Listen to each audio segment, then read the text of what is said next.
Bonsoir mes chers amis. Nous sommes à une date particulière, comme vous le savez, aujourd'hui ici en Israël. C'est justement le passage de la tristesse, des larmes à la joie.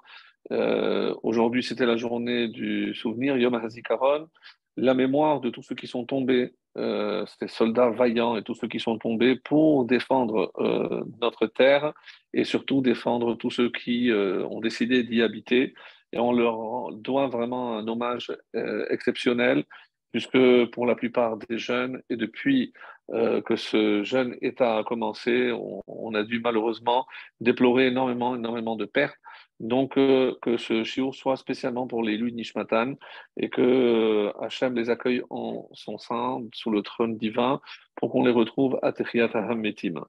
Et donc justement, il y avait une cérémonie aujourd'hui, on est nous ici juste à côté, au mont Herzl, où sont enterrés tous les soldats qui sont morts pour défendre notre terre et notre population.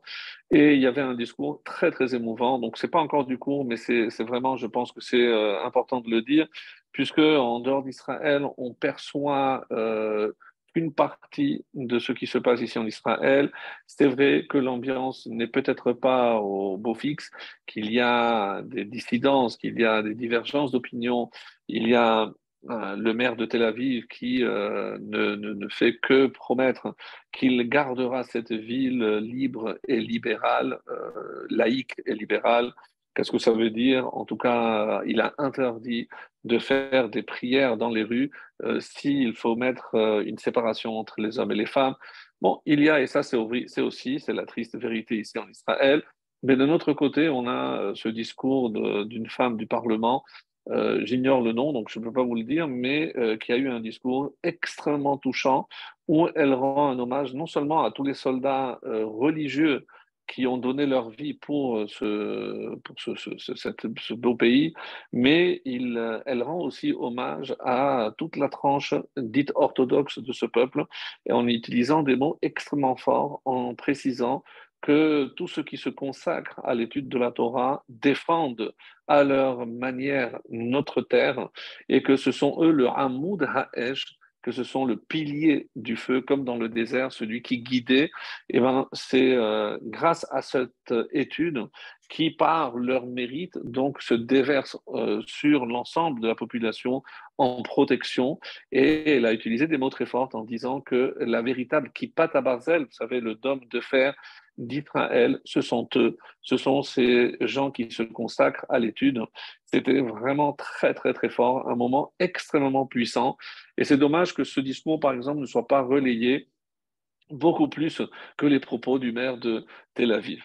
Alors voilà, c'était pour vous donner un petit peu les deux tendances et savoir que, Ezrat Hashem, on va aller vers une solution. Et c'est un petit peu le thème que j'ai choisi de développer ce soir à travers et à partir évidemment de la paracha, des parachiotes.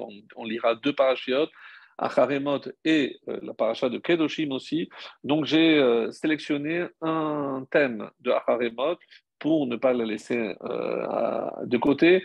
Et ensuite également sur Kedoshim, un passage évidemment très connu, mais je pense que c'est bon de rappeler certains aspects, surtout que ça peut nous permettre d'améliorer. On sait que on se prépare à Shavuot, on se prépare à recevoir la Torah, et on se pose tous les ans les mêmes questions.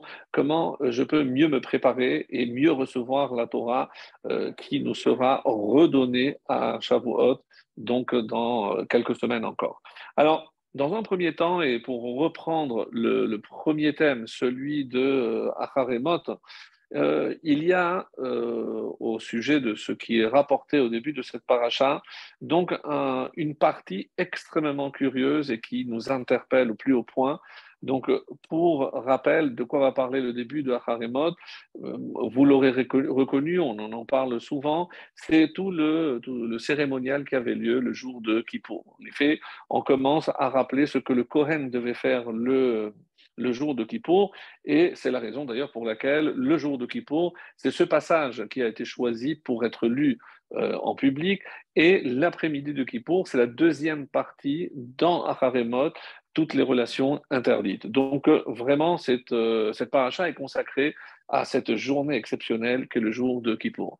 Mais ce qui nous interpelle au plus haut point, c'est on n'a pas parlé peut-être en détail, et c'est pour ça que je me suis dit c'était peut-être l'occasion ce soir, c'est la cérémonie des deux boucs. Comme vous le savez, je vais vous lire rapidement le passage. Le Cohen devait prendre deux boucs, il y avait deux petits boîtiers en or, et donc il sortait à l'intérieur de chaque boîtier, sur un, il y avait marqué l'Hachem, l'autre, la Azazel. Et contrairement à ce qu'on a l'habitude de voir lorsqu'il y a un sacrifice, eh ben, on l'égorge, on asperge le sang, et le sang va être aspergé à l'intérieur, dans le Kodesh HaKodashim, une journée unique où le Kohen Gadol pouvait rentrer dans le Kodesh HaKodashim. Et que se passe-t-il avec le deuxième? Et c'est ça ce qui est un peu plus étonnant. Eh ben, il était envoyé à Azazel. Donc, on ne comprend pas, est-ce que c'est un lieu, Azazel? Est-ce que on est en train de soudoyer ici le Satan pour qu'il nous laisse en paix, on lui donne sa part? Est-ce qu'on peut négocier avec le Satan? Que représente cette part, ce bouc qu'on donne à Azazel, qu'on envoie dans le désert, accompagné d'un homme qui était nommé pour cela et qui devait faire la marche à pied. Donc, on est le jour de Kippour, il ne fait pas forcément très chaud, très froid ici, donc il fait très chaud. Il y avait des tentes où il pouvait se restaurer s'il en éprouvait le besoin, et il devait donc aller jusqu'au bout du désert, à un endroit où il y avait un terrain escarpé, et à ce moment-là, donc il devait faire basculer le deuxième bouc. Et comme il y avait un fil rouge sur le bouc qui était resté, lorsqu'il devenait blanc, on savait que les fautes avaient été pardonnées. C'est comme si on voulait donner sa part à Azazel. Est-ce que c'est le Satan? Comment comprendre cette part de cérémonie qui reste extrêmement difficile, puisque on n'a jamais entendu qu'on puisse négocier avec le mal. Alors, on va lire plusieurs passages et plusieurs explications.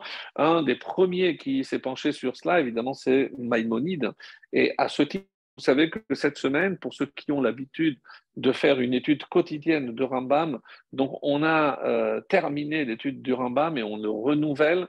Donc c'est une occasion, et peut-être que j'ai laissé pour la fin, de lire la dernière halakha du Rambam et terminer par la première. Ce sera pour nous comme une espèce de clôture de l'étude de Rambam. Donc, rappelons au passage que c'est le seul auteur qui a traité tous les thèmes présents dans la Torah, et pas comme dans le Shulchan Aruch. Dans le Shulchan Aruch, on ne parle pas des temps messianiques, des juges et autres. Donc, et c'est sur cela que Rambam va s'exprimer dans la conclusion de son œuvre magistrale, Yad HaChazaka. Yad, parce que c'est 14, il y a 14 parties. Alors, je reviens donc à la paracha donc de Acharemot, et on peut lire au début, lorsque il reçoit l'ordre de prendre les deux boucs. Alors, comment c'est rapporté? Donc, c'est le chapitre 16. Et Velakaf et Chene Seirim, donc à partir, je vais lire du verset 7, que je lis directement en français. Il prendra les deux boucs et les placera, donc l'un à sa droite et l'autre à sa gauche, devant l'Éternel, c'est-à-dire à l'entrée de la tente de la rencontre, et on placera devant lui un récipient contenant donc ce que je vous ai donné, qui est rajouté dans la traduction ici, deux plaquettes pour tirer au sort. Sur l'une seront écrits les mots pour Dieu et l'autre pour Azazel. Le nom Azazel fait référence à un escarpement rocheux du désert assez élevé pour que l'animal qui en serait précipité meure dans sa chute. Aaron devra ensuite tirer du récipient des deux plaquettes, l'une dans sa main droite et l'autre sa gauche, et il placera ces plaquettes au sort sur les deux boucs, une plaquette pour Dieu et l'autre pour Azazel. Aaron devra offrir le bouc sur lequel est sortie la plaquette pour l'Éternel en le désignant comme une offrande de faute. Et le deuxième, le bouc sur lequel est sortie la plaquette pour Azazel, sera mis en vie littéralement devant l'Éternel, et pour racheter sur lui et confesser toutes leurs fautes avant de l'envoyer dans le désert pour qu'il soit poussé au bord de Azazel vers sa mort, comme on va le décrire par la suite. Et c'est comme ça on peut lire jusqu'à la fin. Venatan Otam, donc je saute quelques versets, et Aaron appuiera les deux mains avec force sur la tête du bouc vivant et avouera toutes les transgressions délibérées des enfants d'Israël, toutes leurs rébellions et toutes leurs fautes involontaires. Et ainsi, de manière, on va dire, allégorique, il les déposera sur la tête du bouc, il enverra ce bouc au désert avec un homme qui a été désigné et préparé, et le bouc emportera sur lui toutes les fautes sur Eretz Gezerah. Gezerah, ça vient de gazour, coupé, escarpé sur un terrain escarpé. Et une fois dans le désert, donc cette personne lâchera le bouc sur cet escarpement, et c'est comme ça donc qu'on verra que ce bouc sera tué. On ne comprend pas vraiment qu'est-ce que cela nous enseigne, qu'est-ce que cela veut dire.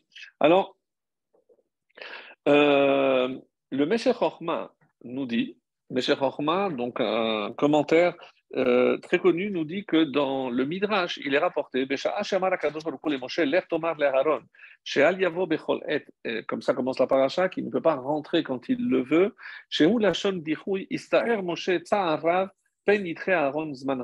il a eu peur parce que dis à ton frère Aaron de ne pas venir quand il le veut. Moshe a eu peur, il a dit peut-être que Hachem ne veut plus de lui. Amar Kadosh Baruch Hu, lo kefi she'ata savur. Non, c'est pas du tout ce que tu penses. Aval bechol sha'a asher rotze dikanes, verak she'aseh kased razeh. Évidemment, quand il veut rentrer, il pourra le faire, mais il devra respecter cet ordre. Donc, et rappelons que Acharei Mot, le titre de la paracha, c'est le souvenir de la mort de ces deux enfants, Nadav et Avihu, parce qu'ils étaient rentrés et ils avaient offert un feu qui ne leur avait pas été demandé. Et c'est comme ça que continue le Meshach Chochma en disant Besefer Gavi Akesef Uva Beshem Hagra. Il est rapporté au nom du Gaon de Vilna. De Aaron Aya Yachol Likanes Tamid. Il pouvait rentrer quand il le voulait. Besefer Azeh Verak Banav Lo Yurashayim. C'est seulement ses enfants qui n'étaient pas aptes à rentrer. Seulement le jour de Kippour. Mais Aaron avait, on va dire, sauf-conduit pour qu'il le laissait rentrer quand il le désirait. Venit galata amo al pias forno, et c'est le soforno qui nous révèle la véritable raison. Chez Beotan Arbaim Shana, écoutez bien, que pendant ces 40 ans, Haya He'anan Shore, la nuée qui représentait la présence divine, elle était présente à la Mishkan, sur le tabernacle, Yomam Valaila, jour et nuit. Velachen Haya Dino Kemo Beyom Akipurim. C'est pour ça que je vais rapporter ce texte-là, parce qu'il est magnifique. C'est-à-dire que tout le séjour dans le désert est comparé en sainteté au jour de Kippour, où le Kohen Gadol, en l'occurrence ici Aaron, il pouvait rentrer quand il le désirait à l'intérieur du Kodesh HaKodashim. Mais normalement, c'est le jour de Kippour, c'est le jour le plus saint. Il faut croire, mes chers amis, que pendant les 40 ans du désert, eh ben, la sainteté au niveau du temps qui existait dans le désert était équivalente à la sainteté que l'on connaît le jour de Kippour. Comme ça, c'est marqué, chez Katuvbo, Kiberanan, Erae à la Kaporet, parce que c'est uniquement le jour de Kippour où il est écrit que j'apparaîtrai sur la Kaporet, on appelle en français le propitiatoire, donc c'est le couvercle de l'arche. Et ben, comme dans le désert, cette nuée était constamment dessus, c'est comme si la présence divine conférait donc à ce temps-là une sainteté particulière comme il s'agissait constamment du jour de Kippour. Donc ça, c'était déjà en soi un enseignement magnifique. Après, quand on dit cette histoire, on a lu par rapport à ces deux boucs, donc on ne comprend pas très bien. Alors, dans le traité de Shavuot, la page 2b, il explique comme suit. Seir Amishtaler, ce bouc expiatoire, donc qu'on a renvoyé, Mechaper al kol avelot sheba Torah, venait expier sur toutes les fautes de la Torah. Kalot, kevachamorot, les plus légères comme les plus lourdes, les plus graves, zedonot ou shgagot, volontaires et involontaires, roda veloda, que j'ai eu connaissance ou que je ne l'ai pas su, raase velota raase, des mitzvot positives ou négatives, Keritot, même les fautes passibles de la peine de karet, retranchement de l'âme, ou mitot beddin, et même celles qui méritent la mort par le beddin.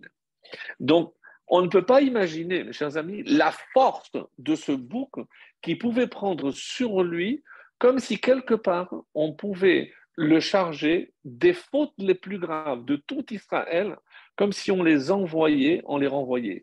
Qu'est-ce qui se cache derrière? C'est ce qu'on va essayer de comprendre. Euh, on sait que lorsqu'il y a un corban, c'est comme si cet animal, il mourait à ma place. Ce qu'on on fait subir à cet animal, c'est ce qu'on aurait dû me faire subir, moi, le fauteur. Mais comment imaginer qu'un seul animal puisse porter sur lui toutes les fautes de l'ensemble du peuple, même les plus graves, comme c'est rapporté d'ailleurs dans le texte de la Torah.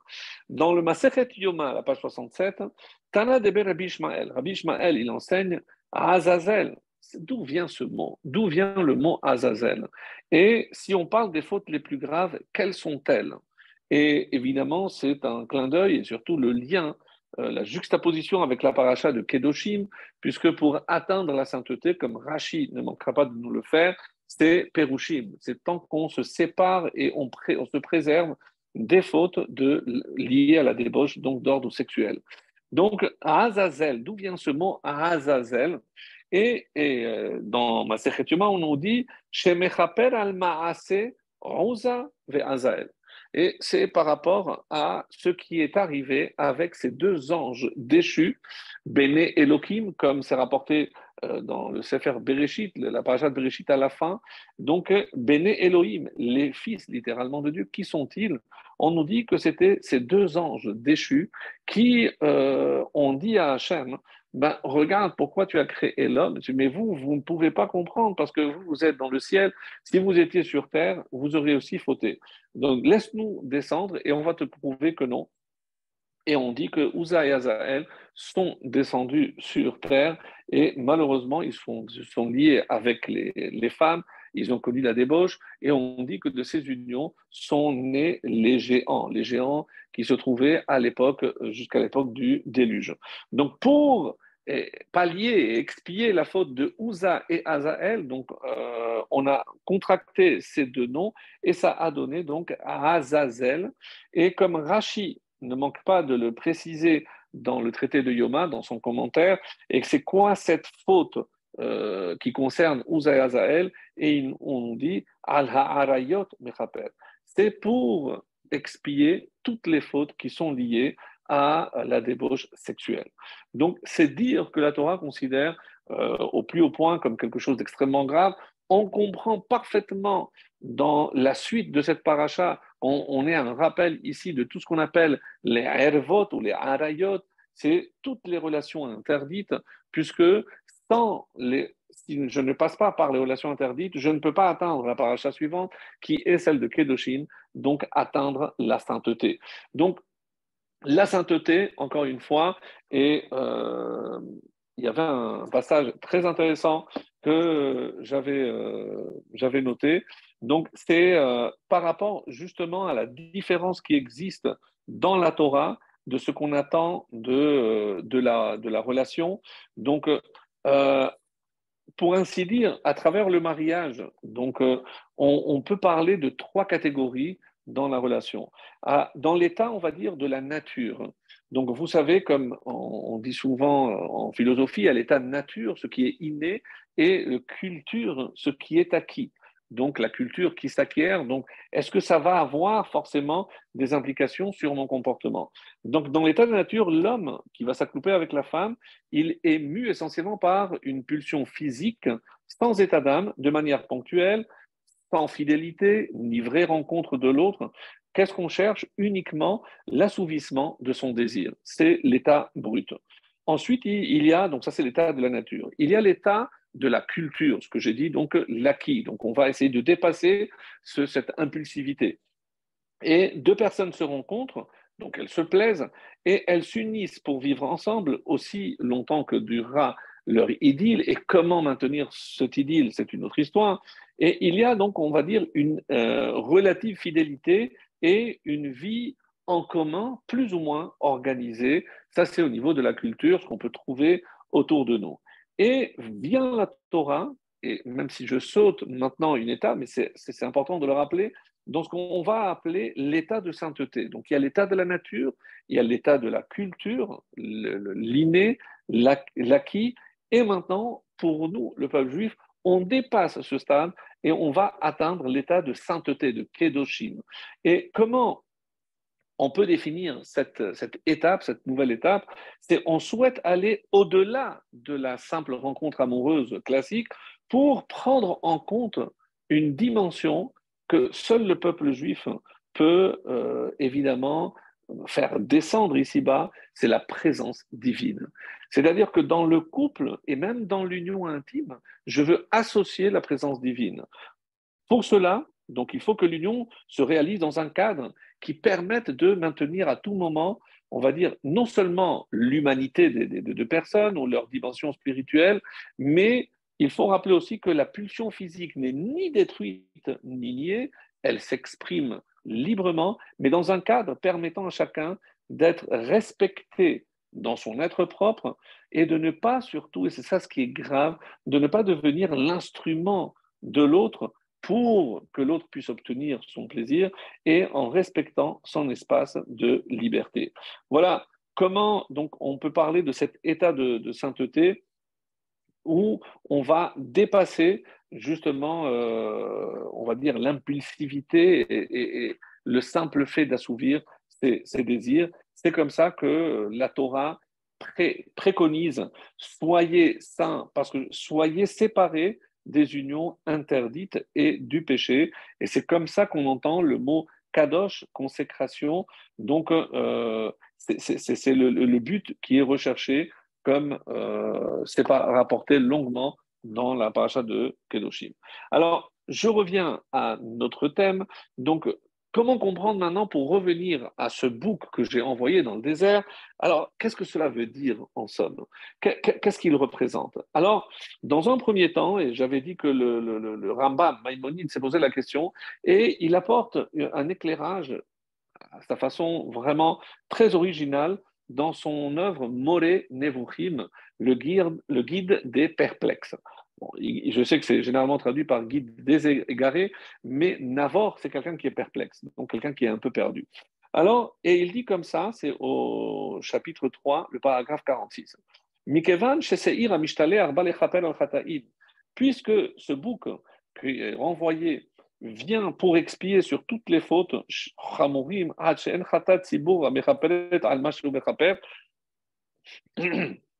il n'y a aucun autre korban, sacrifice, offrande, il n'existe pas d'autre offrande qui ait le pouvoir d'expier toutes les fautes, même les plus graves. Donc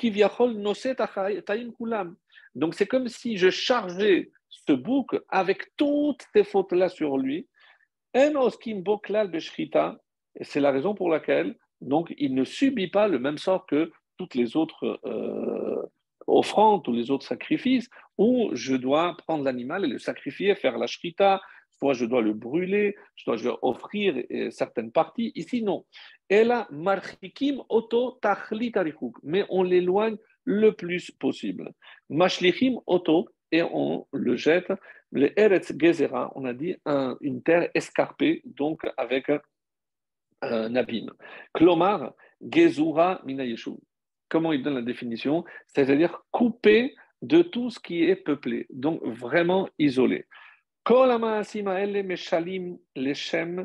Et qu'est-ce que c'est tout ceci? Dit le Rambam. Ce sont des paraboles, des allégories, leshem hivatzrut tzura ban nefesh, afin de pouvoir créer une nouvelle forme au niveau de l'âme, à savoir chez Nekiyim anu mikol ma'asenu hakodmin, pour que chaque juif prenne conscience qu'il s'est défait de ses mauvais actes,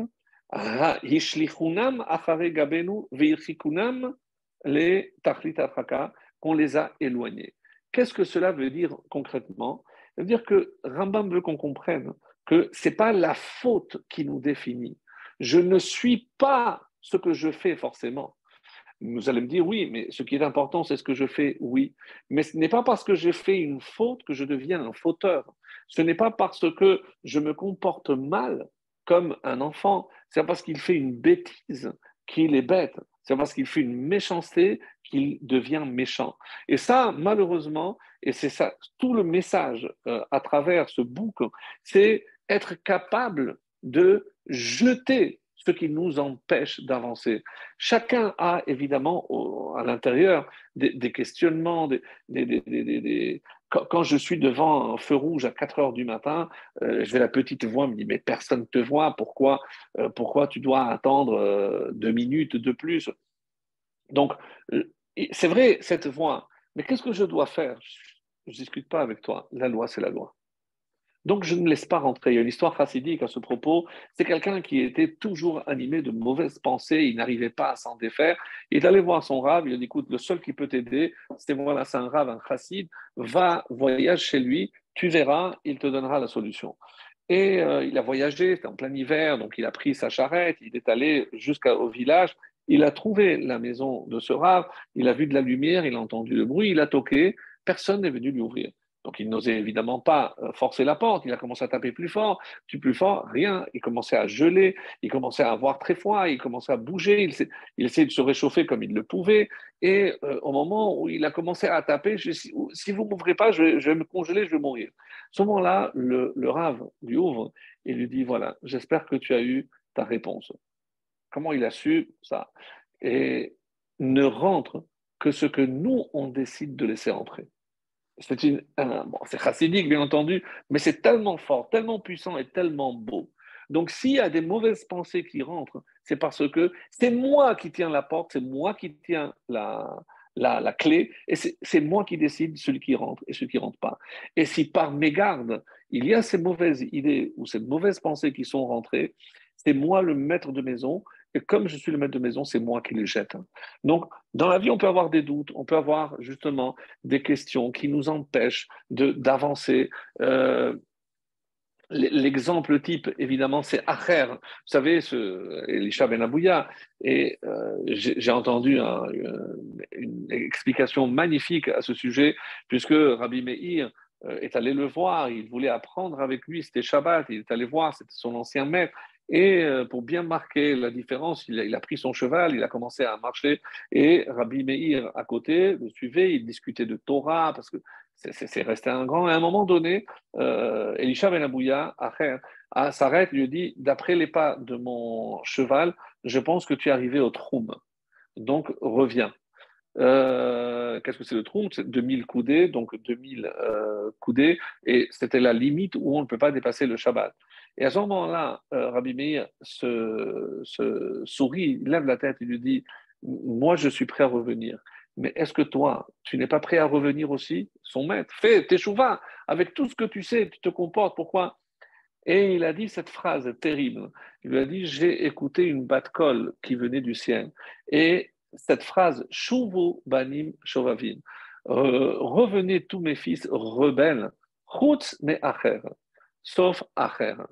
Donc, moi, je sais que je ne peux pas revenir. Alors, est-ce que c'était un test, comme il y a certains qui ont voulu expliquer? Il y a une explication magnifique de Rav Dov Soloveitchik qui explique qu'est-ce que c'est le Acher.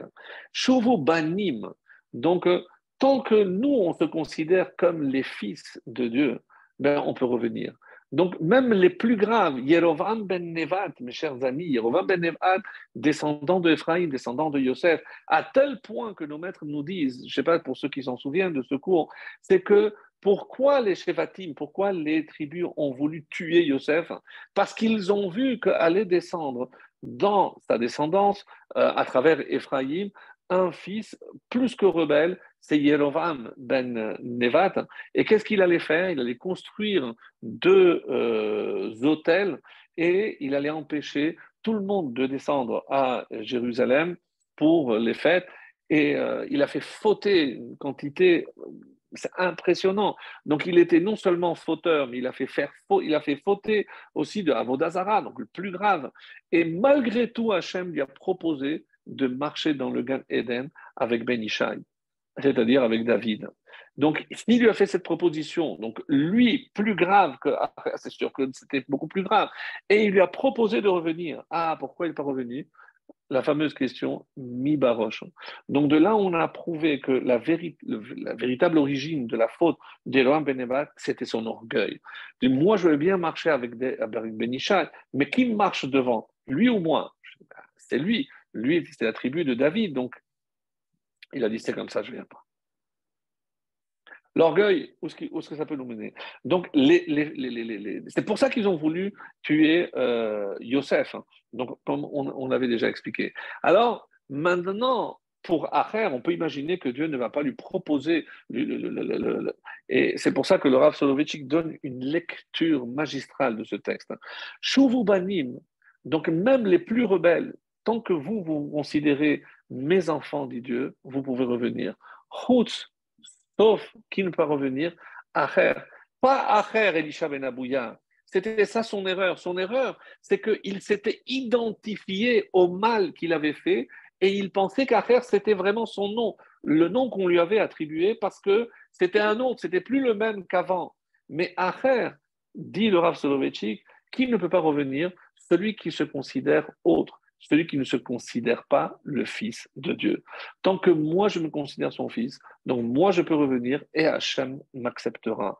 Donc ça c'était l'erreur de Elisha Ben Abouya. Et selon certaines versions, comme vous le savez, Rabbi Meir a prié, il a jeûné pour que son maître soit accepté et qu'il ait eu un jugement favorable. Donc c'est comme ça que c'est rapporté. Donc Chutz mais Acher, donc c'est pas lui Acher, c'est celui qui se considère autre que le fils d'Hachem. Et tant que c'est Banim, même Shovavi, même les plus rebelles, Shuvu, vous pouvez revenir. Donc c'était une lecture très très belle. Donc, conclusion de ce passage, je ne suis pas ma faute. C'est pas parce que je faute que je suis une faute. Non, c'est pas moi. Donc, tout ce texte de Bouc vient pour, quelque part, me faire prendre conscience que je ne m'identifie pas à ce que je fais. Et c'est pas parce que j'ai fauté que je suis obligatoirement le fauteur que cette faute laisse. Non, je peux extirper, prendre cette faute et la faire sortir de moi comme quelqu'un qui pense qu'il n'est pas capable de faire quelque chose parce que soit il est trop modeste, soit parce qu'ils se sont incompétents, c'est parce que il n'est pas encouragé par son entourage. Non. La vie est faite de ceux qui, justement, se tiennent, ceux qui font preuve de perdurance, de qui vont d'endurance et ils vont tenir, ils vont répéter, ils vont insister et on ne baisse pas les bras dès la première contrariété. Donc on sait que la vie n'est pas faite comme ça. La vie, justement, c'est plus il y a de contrariétés, plus je me renforce et plus je me rends compte que c'est fait pour, on va dire, extérioriser tout ce potentiel qui est caché en moi et c'est grâce aux difficultés que la vie me présente que je vais trouver les forces nécessaires pour avancer et continuer à grandir et m'élever. Voilà ce que l'on peut dire sur ce passage et je voudrais à ce propos, citer un passage, notre commentaire maintenant, en dehors de celui de... le Maharal de Prague va aussi dans le même sens que le Rambam, en disant Achar shenafsham kedusha vetehora mitzad atzman. Une fois qu'on s'est débarrassé, donc on a atteint ce niveau de kedusha, Hachet beIsraël eno mitzad ha'etzem ha'nefesh. Avec des mots vraiment inqualifiables, tellement c'est beau. Donc, et je répète, Hachet beIsraël, la faute en Israël, chez le peuple, et non mitzad nefesh, elle ne fait pas partie de leur essence. Donc, dans l'essence d'un juif, il ne faute pas. Rakohu biglal girouya satan shemidgare Israël. Évidemment que Hachem, pour compliquer un petit peu notre vie, eh ben, il envoie le Yetzerara pour justement nous réveiller et nous mettre à l'épreuve. Velakar, Amra Torah sheiten avonot Israël al seir hasheni veishlach asayeh b'midbar ad sheikach elko min Israël asher yesh lo etzlam. Et donc c'est comme si on arrivait à prendre toute cette partie négative, donc on la renvoie pour rester pur et saint devant Akadosh Baruch Hu. Donc dans l'Iven Ezra, ani agale lecha ktsat hasod baremez. Donc, Ibn Ezra, qui généralement ne s'occupe pas ni de Drash, ni de Sod, ni le sens homilétique, ni le sens profond et caché de la Torah, mais il dit ici, je vais te révéler un secret, mais par allusion. Et qu'est-ce qu'il dit? Biyotecha ben sheloshim beshalosh tedainu. Quand tu arriveras à l'âge de 33 ans, tu comprendras. Bon, est-ce qu'à 33 ans, donc on a eu un déclic? Est-ce que c'est 33 parce que c'est l'Akba Omer, donc il y a eu quelque chose peut-être qui a fait que. Alors, Ramban Nachmanide, cette fois-ci, dit Rabbi Abraham, en parlant de Rabbi Abraham Ibn Ezra, Neman Ruach Mechase Davar. Lui, il a voulu couvrir, cacher. Va'ani harachil, mais moi qui aime colporter et rapporter des choses, Megale Sodo, je vais révéler ce qu'il a voulu dire. Et en effet, il dit que Shetagia les pasouk, lorsque tu vas arriver au 33e pasouk, depuis qu'on a lu la partie qui parle des deux boucs, tu comptes 33 psukim, et à quoi tu arrives? Velo yisbechu od et ziprehem la seirim, et vous n'offrirez plus vos offrandes avec ces boucs. Chez vous à Pasouk, donc qui est le 33e de. Et pourquoi? Vehainu chez Yaad Ashiloahu Lashedim Shehem Mekolakipod. Parce que à qui on envoie toutes ces forces négatives, c'est justement pour les forces du mal. On met Forash Bepilke de Rabbi Eliezer Agadol. Donc c'est comme ça c'est rapporté dans les maximes de Rabbi Eliezer. Les Fichachayu Notnim Shochad les Samaken. C'est comme si on considérait que c'était un shochad, une corruption pour l'ange du mal. Beyom Kippourim, shelo levatel et korbanan, ela lehaskimu lamed alenu zechut bedin. C'est parce que lui aussi, et ça c'est ce qui est très très fort, parce que lui aussi peut agir en notre faveur. Donc on ne peut pas voir l'ange du mal, le Yetzer Hara, comme une entité à part. C'est aussi un messager divin, c'est Dieu qui l'envoie.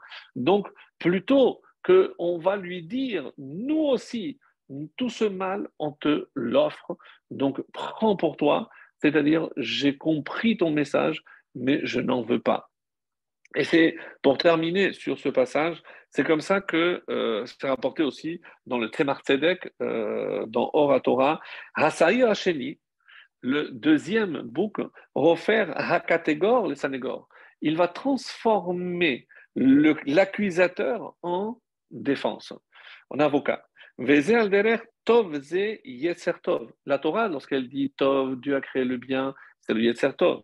Ve tov meod, qu'est-ce que c'est? Qu'est-ce que c'est qui est très bien? On dit c'est yetzer hara. Comment? Shebo ve'aliado yavo liprinat tshuva bechila yiter bekochot eterim. C'est parce que c'est quand j'ai connu l'épreuve que je peux me renforcer et c'est en faisant teshuva, c'est comme ça que je vais grandir et m'élever.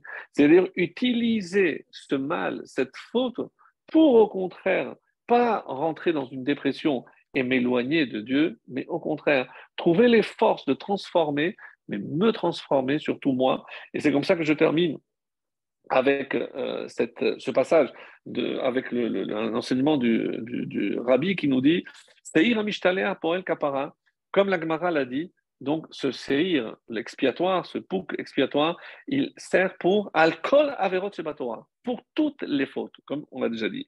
Comme c'est marqué, Veidvada Alav, le passouk lui dit Alkol Avonot d'Israël, sur toutes les fautes d'Israël, Ve'alkol Pishem, ou Chol Ratotam, sur les fautes volontaires, involontaires, etc., comme c'est rapporté.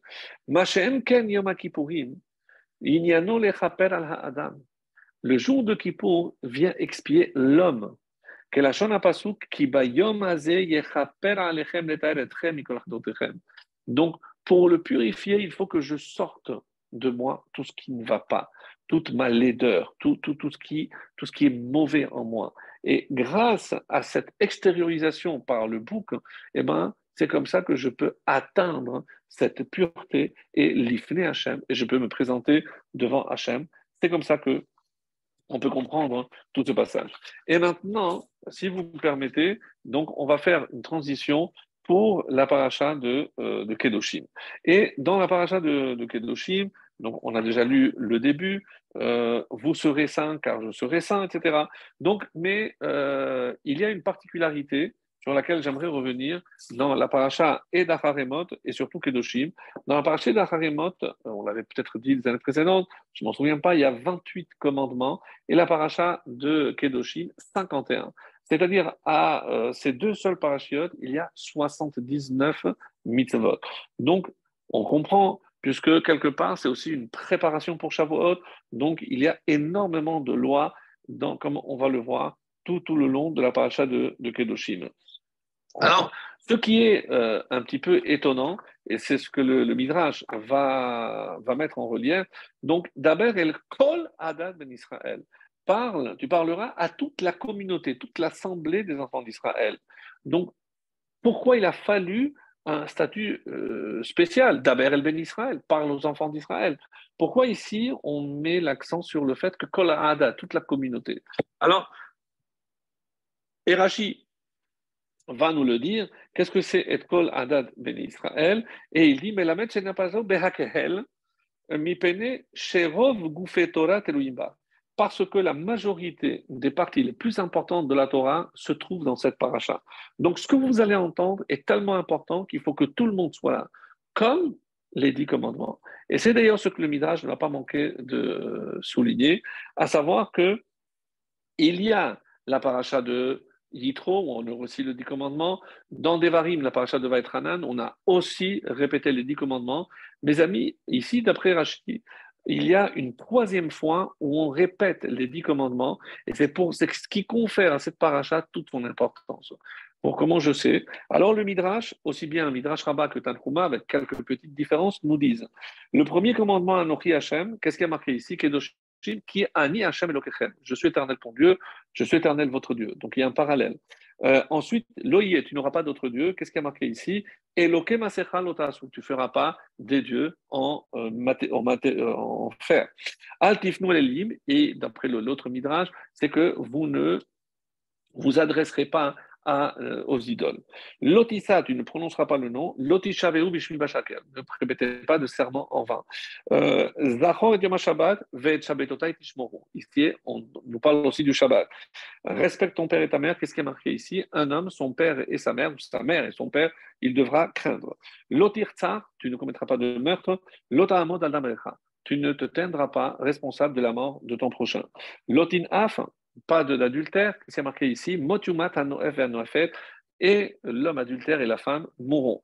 Lotignov, il y a marqué ici lotignovu au pluriel, lotahane, loteler rachil, donc qu'est-ce que c'est un faux témoignage? Loteler rachil ne va pas en col portant, donc très important, puisque c'est de ce lave, de ce commandement négatif, qu'on apprend, par exemple, l'interdiction de Lachon Hara, d'aller en col portant, et ce que je colporte, c'est la vérité, mais c'est fait dans une intention de nuire à cette personne, et c'est très grave. Et qu'est-ce qu'il y a d'ailleurs marqué juste après? Tu ne seras pas responsable de la mort de ton prochain. Comme le Rambam ne manquera pas de le souligner, pourquoi la Torah a juxtaposé justement le fait de colporter et juste après le sang de ton prochain? Parce que quelqu'un qui colporte, quelqu'un qui fait la shonara entraîne la mort de 3 intervenants, celui qui parle, celui qui écoute, évidemment sur qui on parle. Puisque ça veut dire qu'il est mort. Donc évidemment, si on vient me rapporter ce qu'il a dit et que je n'imaginais pas qu'il pouvait dire ça, je ne vais plus le voir. Pour moi, il est mort. Ça veut dire, je l'ai écarté de mes relations. Et le dernier, l'otachmod. Alors ici, les deux midrashim donnent 2 versets différents. Pour un, c'est ve'ahavta lecha kamocha. Quel rapport entre le fait de ne pas convoiter et d'aimer ton prochain?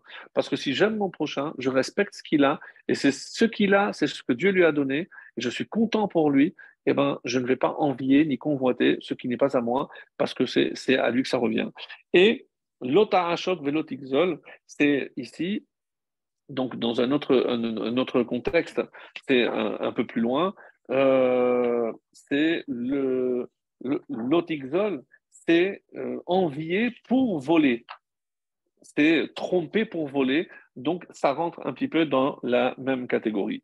Alors, on fait remarquer quelque chose je pense, à mon sens remarquable, je n'y avais moi jamais pensé, mais on sait que on a reçu 2 tables. La table de droite, c'est les premiers 5 commandements, et la table de gauche, donc on va dire que c'est les derniers 5 commandements. Mais au niveau de la taille, les 2 pierres avaient la même taille.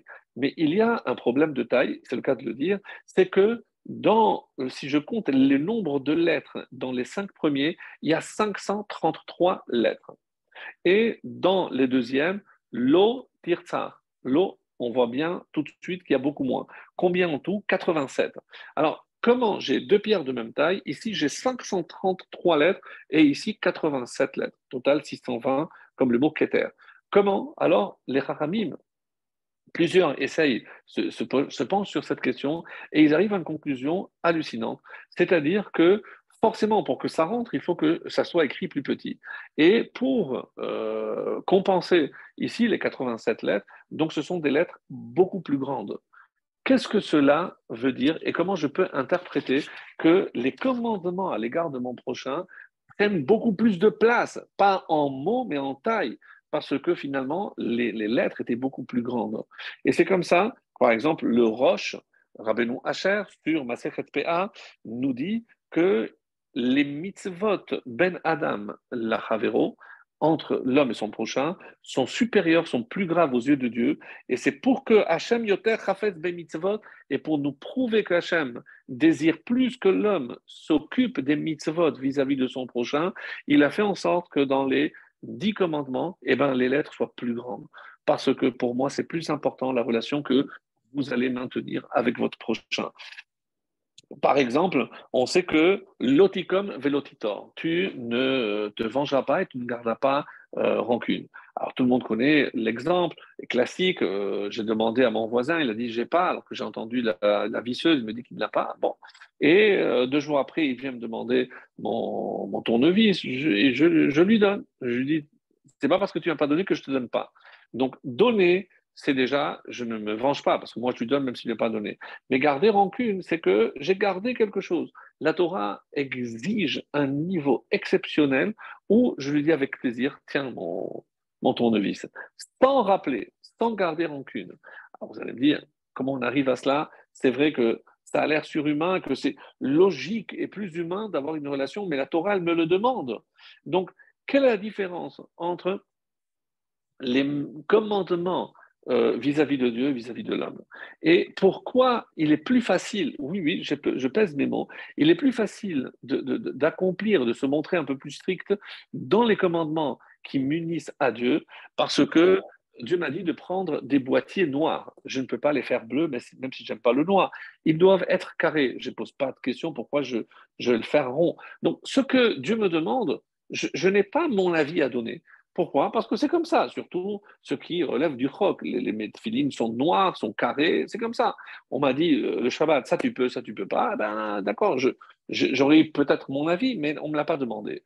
Mais concernant les relations à l'homme, hein, là, tout le monde est expert.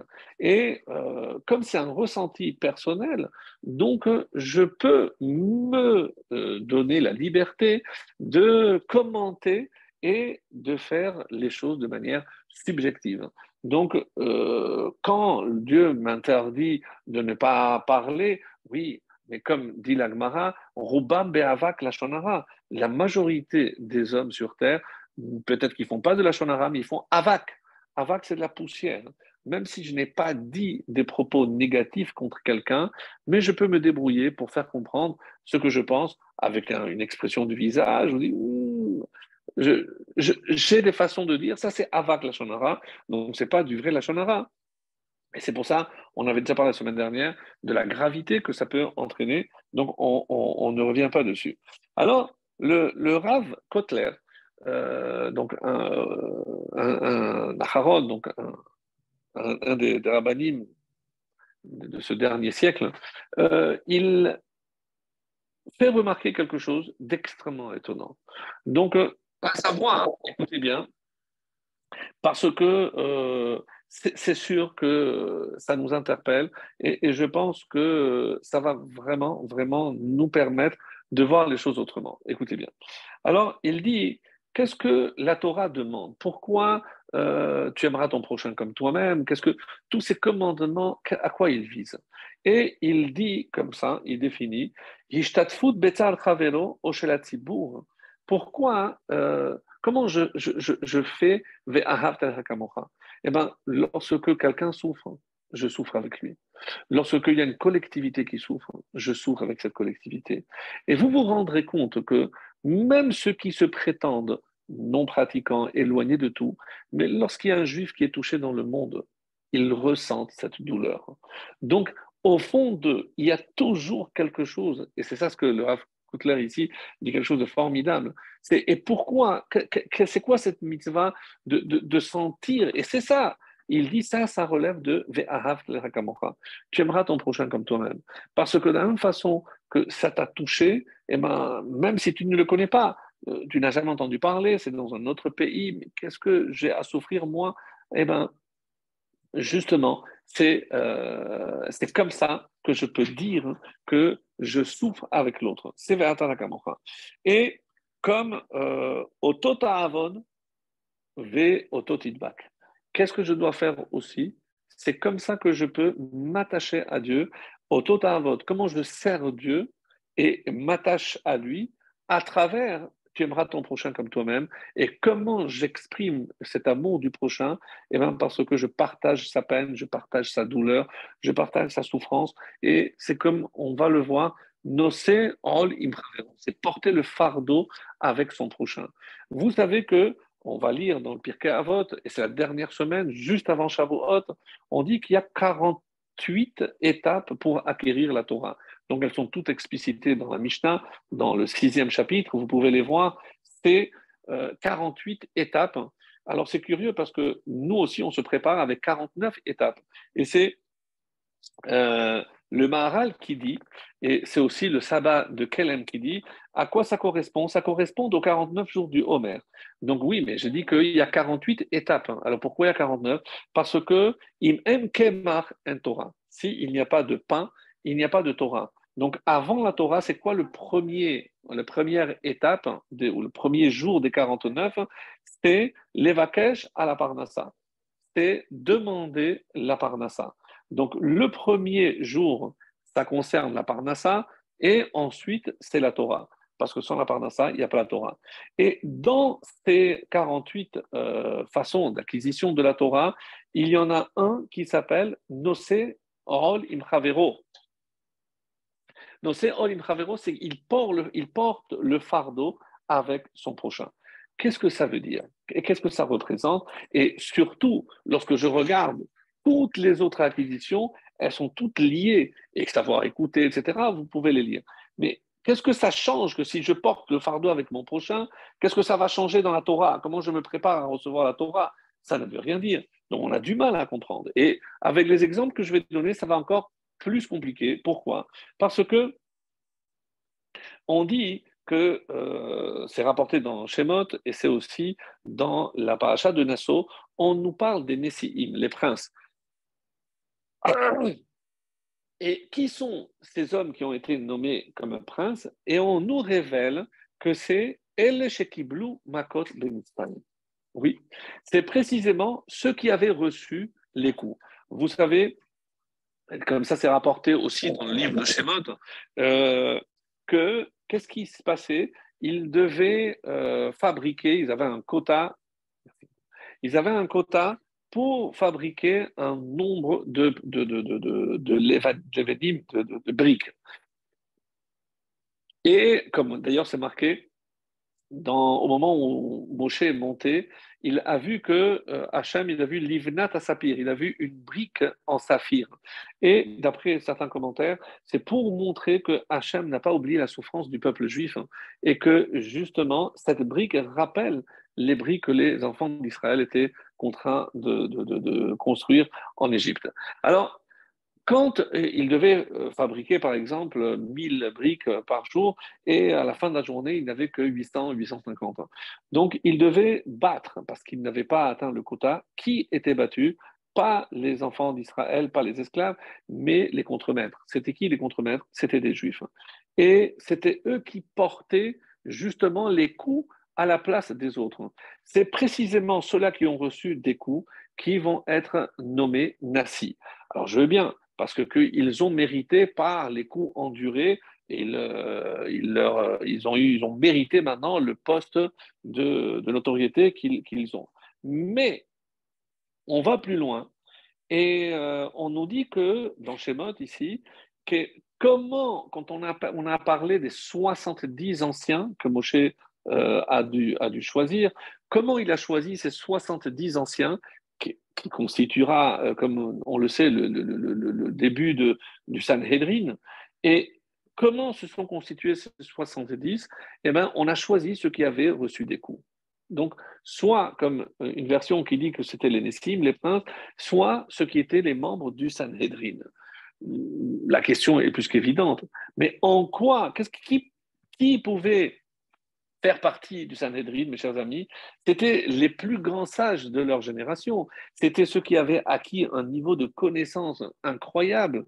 Et c'était même pas lié à l'âge. C'était vraiment quelqu'un, des sages, les plus grands génies de leur génération qui pouvaient intégrer le Sanhedrin. Alors expliquez-moi en quoi, parce qu'ils ont reçu des coups, alors ils peuvent faire partie du Sanhedrin. Et ça relève de ce qu'on disait dans les 48 façons d'acquérir la Torah. Et ben, il y a aussi Noséol, c'est porter le fardeau de son prochain. Je ne comprends pas. Et c'est la question qui est posée ici par plusieurs maîtres. Et on nous donne, par exemple, l'exemple de Moshe Rabbeinu. Alors, Moshe Rabbeinu, quand vous voyez sa vie, on nous raconte trois anecdotes à son sujet. On ne connaît pas trop au niveau de sa vie, à part ce que Dieu va lui demander de transmettre au peuple, mais on connaît trois anecdotes, en tout cas liées à sa jeunesse. La première, c'est lorsqu'il est sorti et qu'il y avait un Égyptien qui frappait un Hébreu, après deux Hébreux, et troisièmement, lorsqu'il arrive à Midian, et là, il voit des bergers malmener des bergères, les filles de Yitro, et lorsqu'on regarde d'un peu plus près, on a compris qu'elles, elles avaient puisé de l'eau pour mettre dans le choquette, dans l'abreuvoir, pour que les animaux puissent venir. Et une fois qu'elles avaient tiré l'eau, ils sont venus, ils ont poussé les filles pour que ce soit leur troupeau qui puisse y boire. Là, Moshe voit ça et il prend la défense de ces filles-là. Après, il s'éloigne.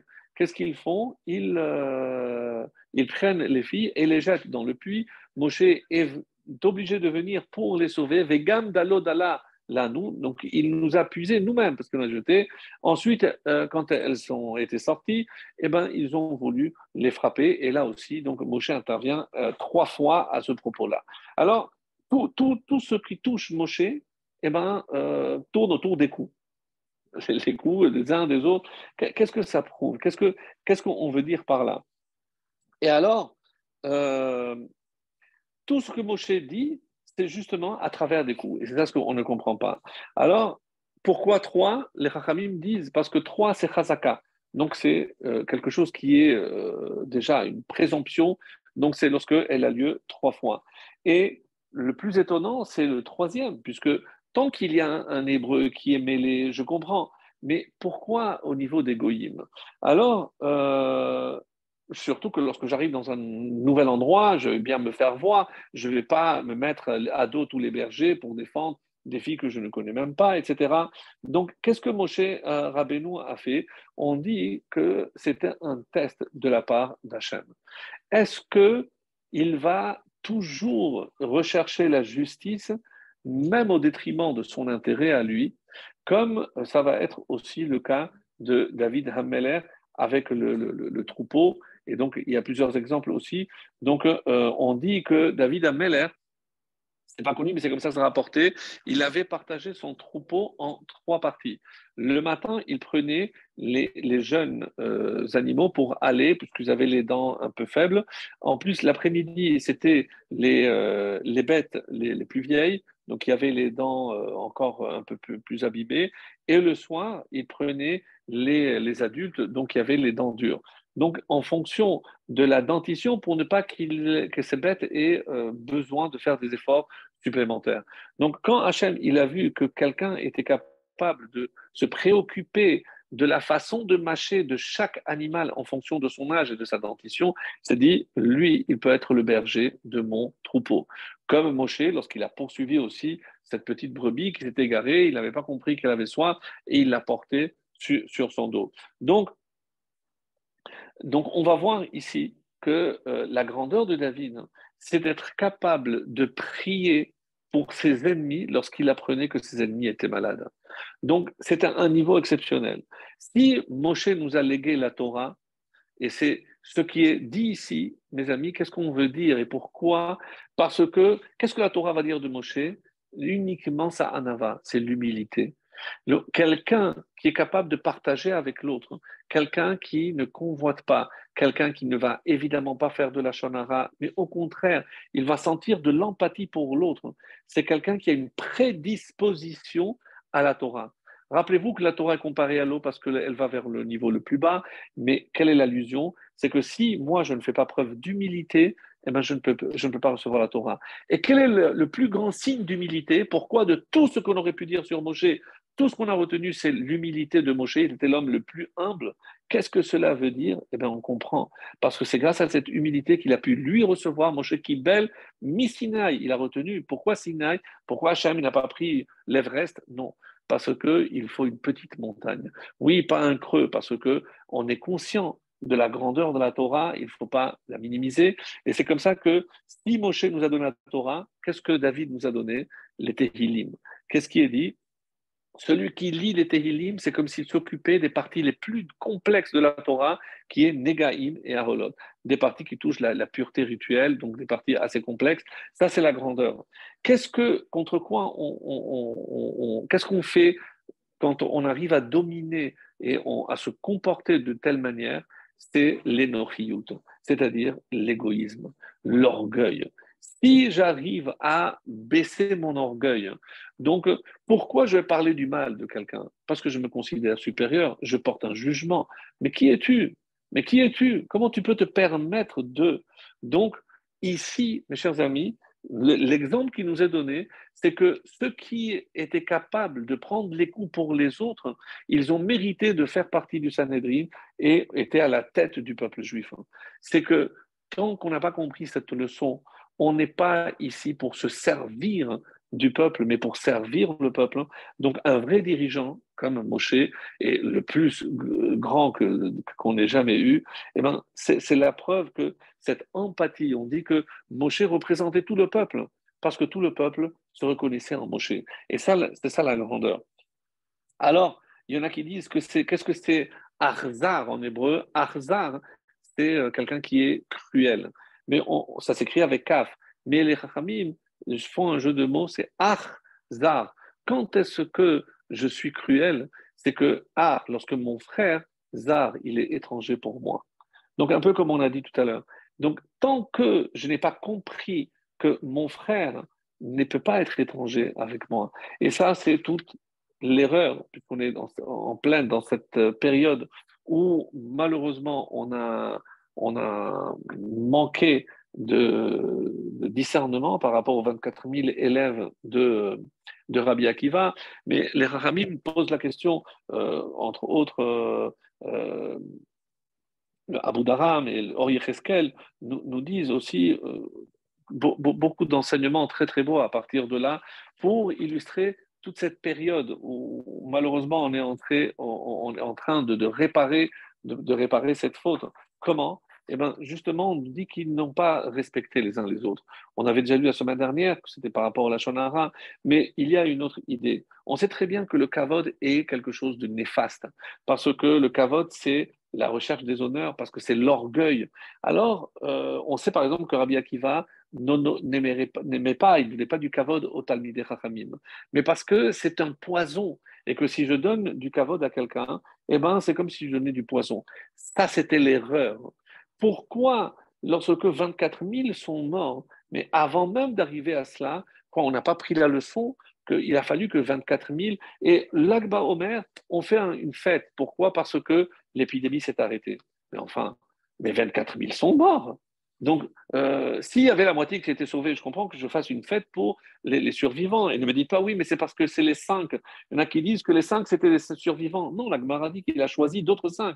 Donc, qu'est-ce qui peut prouver comment je peux me réjouir? La différence, c'est que quand Moshe est mort, par exemple, on dit que certains jeûnent. Pourquoi? Parce qu'à la mort de Moshe, on a perdu 3000, certains disent 30 000, 3000 halachot. Donc on a perdu une partie de la Torah. Le jour où Rabbi Shimon Bar Yochai est mort, c'est pas pourquoi on fait une fête, parce que le jour de son décès, qu'est-ce qu'il nous a révélé? Le Zohar. Donc vous voyez que c'est pas en fonction de la personne, mais de la Torah qu'on a perdu, on a gagné. Donc le deuil des 24 000 personnes, On dit que Rabbi Akiva connaissait toute l'interprétation des lettres, des couronnes sur les lettres. Mais où est passé tout cela? Eh bien, ça a été enterré, malheureusement, avec eux. Tout a été perdu. On n'a plus toute cette explication. Pourquoi on s'endeuille pendant cette période? C'est parce qu'on a perdu toute cette Torah. Et qu'est-ce que ça veut dire l'onahagu kavod? Mais pourquoi, quand je vois qu'ils ne sont pas morts tout de suite, en 33 jours, il y avait beaucoup de morts, certes, mais comment les autres ne se sont pas réveillés pour faire teshuva, pour prendre sur soi, pour éviter que l'épidémie ne continue à sévir? Alors, on nous dit, parce que comme eux se sont comportés sans kavod, ils ont poussé à l'extrême, et c'était ça l'erreur d'appréciation.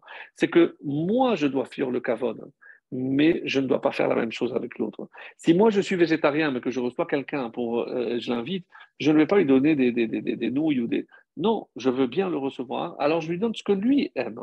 Si faire un compliment à quelqu'un, ça ne coûte rien. Et c'est pas parce que j'ai peut-être mon opinion, mais je sais que ça va lui faire plaisir. Ça ne coûte rien. La hakarat donc la reconnaissance, et donc c'est ce qui manque, et malheureusement, même au sein d'un couple, même dans la relation parent-enfant. Donc les enfants ne sont pas assez reconnaissants de tous les efforts, les sacrifices que les parents font. Ben, ils vont se rendre compte, mais espérons que ce ne soit pas trop tard. Et c'est ça ce qui est triste dans cette période-là, c'est que on ne se rend pas compte de l'enjeu. Et le kavod, c'est moi, je dois le fuir, mais je dois l'octroyer à l'autre. Je dois faire du kavod à l'autre, je dois respecter l'autre. Et je dois lui donner kavod, c'est kaved. Comme j'honore mon père, je respecte mon père, même si je ne suis pas d'accord, même si, peu importe. Je lui donne du poids, je lui donne de l'importance. Et c'est pas parce que je dis non, mais c'est mauvais le kavod, donc je ne vais pas le donner. C'est pas à toi de décider. C'est pas à toi de décider. Et les élèves de Rabbi Akiva ont fait un mauvais calcul. On dit que pourquoi on parle de 12 pères? Rabbi Akiva a commencé à comprendre qu'il y a quelque chose qui ne marchait pas. Alors il a voulu essayer, on dit qu'il a mis les jeunes élèves avec les plus anciens pour qu'il y ait un semblant de respect, au moins vis-à-vis des aînés. Mais même ça n'a pas donné.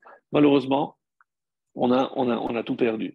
Alors, et c'est ça, comme l'explique le Or Yecheskel, ils ont décidé de lutter contre le kavod. Et malheureusement, c'est ce qui va se passer, c'est qu'on va tout perdre. Alors, qu'est-ce qui s'est passé? Je termine avec cet enseignement. Je pense qu'on l'a vu, mais c'est tellement beau. C'est le Rama de Mipano qui nous dit que euh, on sait par exemple avec l'épisode de Dina, lorsque malheureusement elle a été violée par Shechem ben Hamor, on dit qu'il y avait deux frères qui eux étaient des zélés. Donc eux, on voit qu'ils étaient des zélés, c'est Shimon et Lévi. Et plus tard, donc quand ils vont venir, c'est eux qui vont proposer donc aux habitants de Shechem de faire la circoncision. Combien vont faire la circoncision? 24 000. Ils vont se circoncire et qu'est-ce qu'ils vont faire, Shimon et Lévi? Ils vont venir et ils vont tuer ces 24 000. Mais vu qu'ils ont fait la Mila, donc ils vont en partie se réincarner. Donc il y a un Gilgul qui vient chez qui? Dans la tribu de Shimon. Alors on va essayer de comprendre pourquoi la tribu de Shimon. Parce que pour être zélé, il faut deux domaines. On dit la débauche sexuelle et la avodazara. Donc, lorsqu'ils ont agi de la sorte avec Dina, apparemment, donc ils étaient contre la débauche et ils ont bien agi. Au Sinaï, lorsque ils ont fait le veau d'or, Moshe dit Mil Hachem Elai, celui qui est avec Hachem, qu'il vienne. Qui est venu? La tribu de Lévi. Et où était Shimon? Shimon n'est pas venu. Donc Shimon n'était pas à la hauteur. Donc si Shimon n'est pas à la hauteur, attention, parce que les 24 000 vont venir, et donc c'est pour ça qu'ils vont se réincarner dans la tribu de Shimon. Qu'est-ce qui va se passer au moment où Zimri ben Salou se présente et il va dire est-ce que j'ai le droit d'aller avec cette fille? Attention, toi aussi, tu as pris la fille de Yitro. Et les 24 000 n'ont rien dit. Ils ont soutenu, au contraire, leur prince qui était Zimri ben Salou. Malheureusement, donc, qui va tuer Zimri ben Salou? C'est Pinchas, donc de la tribu de Lévi. Donc là encore, ils prouvent que eux sont des zélés dans les deux sens du terme. Pinchas ou Eliyahu plus tard, sur le mont Carmel, donc il va aussi s'ériger contre la Avodazara. Donc la tribu de Lévi, on n'a pas de doute. Mais qu'est-ce qui se passe maintenant avec la tribu de Shimon? Ils n'ont pas honoré Moshe. Et ils ont honoré quelqu'un qui ne méritait pas. Donc, qu'est-ce qui va se passer? Comme ça dit le Rama de Pano, donc ces 24 000 circoncis sont venus dans la tribu de Shimon. Qu'est-ce qu'il va se passer? Il va y avoir une épidémie. Combien vont mourir à Shittim? 24 000. C'est qui? Les 24 000 qui étaient les âmes de ces 24 000 de Shechem. Et qui est Rabbi Akiva, mes chers amis? Rabbi Akiva est la réincarnation de Zimri ben Salou. Il vient pour terminer quelque chose, parce que apparemment ce n'est pas encore fini. Et il a fallu qu'il vienne pour réparer la faute de Kavod qu'il n'avait pas fait. Et c'est pour ça qu'on dit qu'on a fait une fête à l'Akba Omer lorsque l'épidémie a pris fin. Pour rentrer, on fait une fête. C'est le Chida qui dit, et c'est comme ça qu'il explique, et ils ont tout réparé. Mais quand est-ce que la faute a été entièrement réparée? C'est lorsque les 24 000 sont morts à cause du kavod, l'onahagu kavod. Mais de qui on parle? De ces 24 000 qui n'ont pas honoré Moshe. Ils sont revenus pour réparer entièrement la faute. Et c'est pour ça que si à l'Akba Omer on va faire une fête, c'est parce que on a enfin euh, atteint le tikkun, la réparation totale de ces 24 000 âmes qui sont passées par les habitants de Shechem, par la tribu de Lévi et par les 24 000 élèves. Et comme j'avais promis, je termine avec une étude de Rambam qui est le 12e chapitre donc de Hilchot Melachim ou Milchamot qui parle des lois des rois et des guerres. Et comme on ne termine pas sans commencer, donc c'est ce que je vais, avec votre permission, c'est ce que je vais faire. La dernière halakha nous dit Beotozman, c'est-à-dire au temps messianique, Lo yeh sham lo ra'av, il n'y aura ni faim, velo milchama, il n'y aura pas de guerre. Velo kin'a, il n'y aura pas d'envie, de jalousie, vetacharut. She'atovat tiye mushpa'at arbe, que le bien sera partout. Vechol ha'ma'adanim metzunim ka'afa, et tout ce qui aujourd'hui représente les choses désirées sera en abondance partout comme la poussière.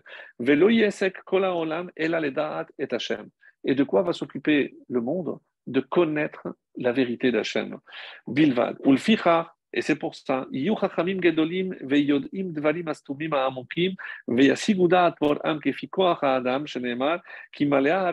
c'est pour ça qu'on a besoin dès maintenant, pour préparer ces temps messianiques, des chachamim, de grands sages, et qui connaissent les choses qui sont cachées, à amukim, profondes, pour atteindre la vraie connaissance de leur créateur, évidemment en fonction de ce qu'un homme est capable d'atteindre, comme c'est marqué,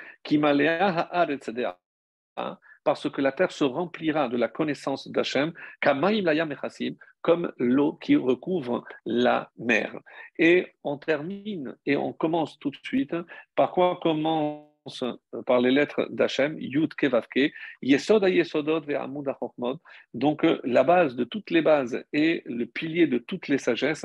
Qu'est-ce que c'est? Leda sheyesh sham matsui rishon, qu'il y a celui, le premier existant, et c'est lui qui permet à tout ce qui existe d'exister, et tout ce qui existe, que ce soit dans le ciel ou de la terre, et même ce qu'il y a entre, ne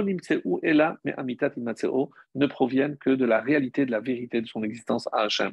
Que cette période, mes chers amis, qui est décrite ici par le Rambam, soit vraiment très très proche, que l'on puisse enlever toute envie, toute jalousie, que la paix règne entre nous. Hachem ose Léa Moïten, Hachem a donné la force. Hachem Yevarech et Amo, qu'Hachem bénisse son peuple, Bachalom, avec la paix.